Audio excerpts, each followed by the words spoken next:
Hello বন্ধুরা, সাহা কিচেনে আপনাদের স্বাগত। আজকে আমি ডিমের অমলেট রান্না করব, তো চলুন শুরু করা যাক।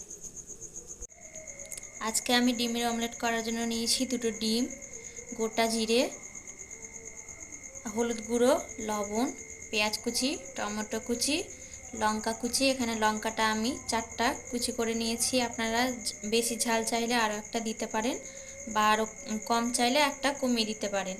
আর এখানে নিয়েছি ঝুরি করে কেটে রাখা আলুগুলো একদম আমি পাতলা করে লম্বা করে কেটে নিয়েছি।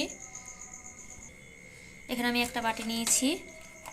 এবার পেঁয়াজ কুচি দিয়ে দিচ্ছি সবগুলোই।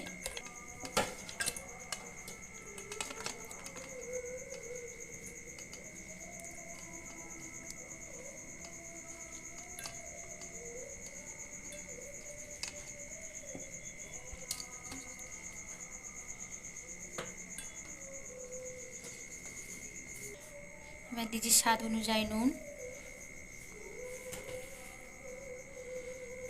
পরিমাণ মতো হলুদ গুঁড়ো। এবার আমি প্রথমে ভালোভাবে নুনের সাথে এইভাবে মাখিয়ে নেব। হলুদ লবণটা আমার ভালোভাবে সব কিছু মিক্স করা হয়ে গেছে। এবার ডিমগুলো আমি ভেঙে নেব।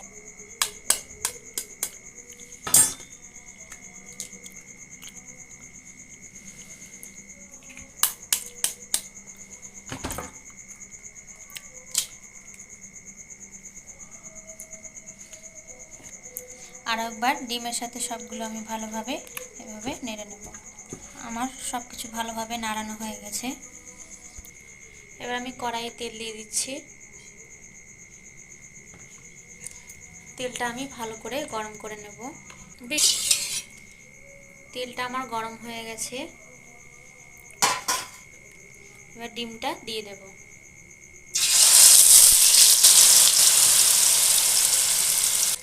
গ্যাসের আঁচটা আমি কমিয়ে দিয়েছি।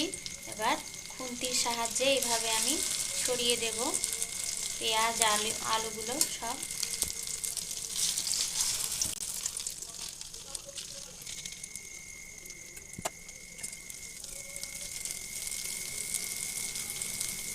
গ্যাসের আঁচটা হালকা বাড়িয়ে দিলাম আমি। এবার ডিমের অমলেটটা আমি একবার উল্টে নেব। ডিমের অমলেটটা আমার হয়ে গেছে, আমি উল্টে নিয়েছি। এবার আমি তুলে নিচ্ছি। ডিমের অমলেটটা আমার রান্না হয়ে গেছে।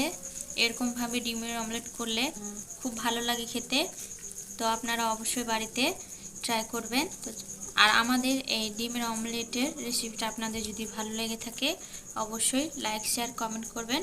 আর আমাদের আরও নতুন নতুন ভিডিও পেতে সাবস্ক্রাইব করে দেবেন।